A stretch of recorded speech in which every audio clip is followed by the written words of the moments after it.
Bismillahirrahmanirrahim. Uongozi wa msikiti, imamu wetu, ndugu zangu waumini, assalamu alaikum warahmatullahi wabarakatuh.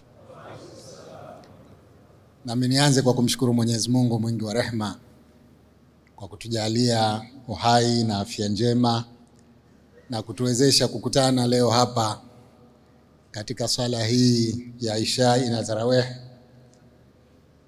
na kisha nimtakie rehema na amani mtume wetu Muhammad sallallahu alaihi wasallam. Ndugu zangu, nimesimama kwa mambo matatu mafupi kabisa. La kwanza ni salamu. Nimefurahi sana kujumuika nanyi katika msikiti wetu huu mpya. Alhamdulillah, msikiti mzuri sana. Tumeswali vizuri na mimi nimepata nafasi ya kujumuika na Waislamu wa eneo hili. Nasema alhamdulillah.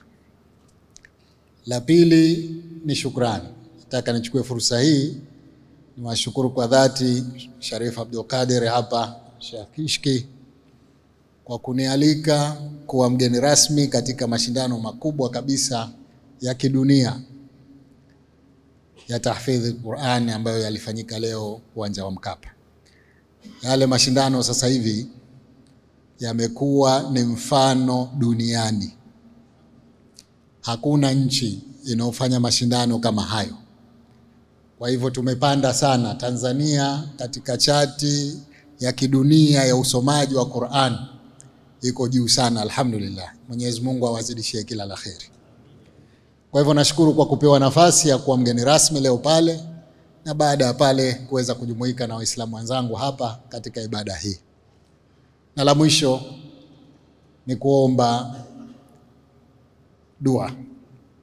Kama walivyosema walionitangulia, nchi yetu mwaka huu inaingia katika uchaguzi mkuu.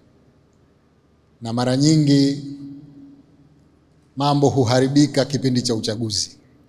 Tumuombe Mwenyezi Mungu aidumishe nchi yetu katika amani. Kila tunapofanya ibada zetu tusisahau kuiombea nchi yetu amani. Hakuna jambo kubwa ndugu zangu kama amani katika nchi.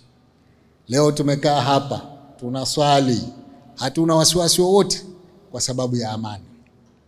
Ikipotea amani, hata kwenye misikiti hatukutani.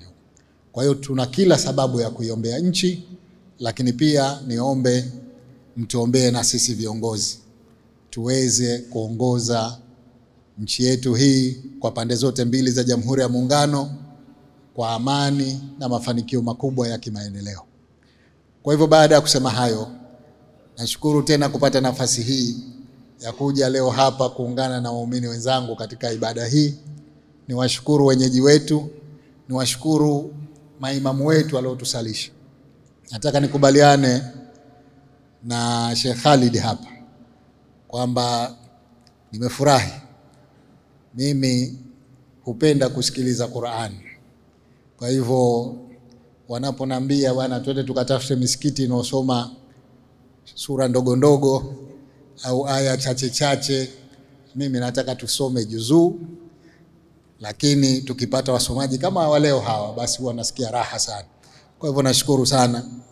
Mwenyezi Mungu awalipe kila la kheri maimamu wetu, na sisi sote Mwenyezi Mungu atukubalie ibada zetu na atuingize sote katika pepo yake inshallah. Baada ya kusema hayo, na kushukuruni sana kwa kunisikiliza. Assalamu alaikum warahmatullahi wabarakatuh.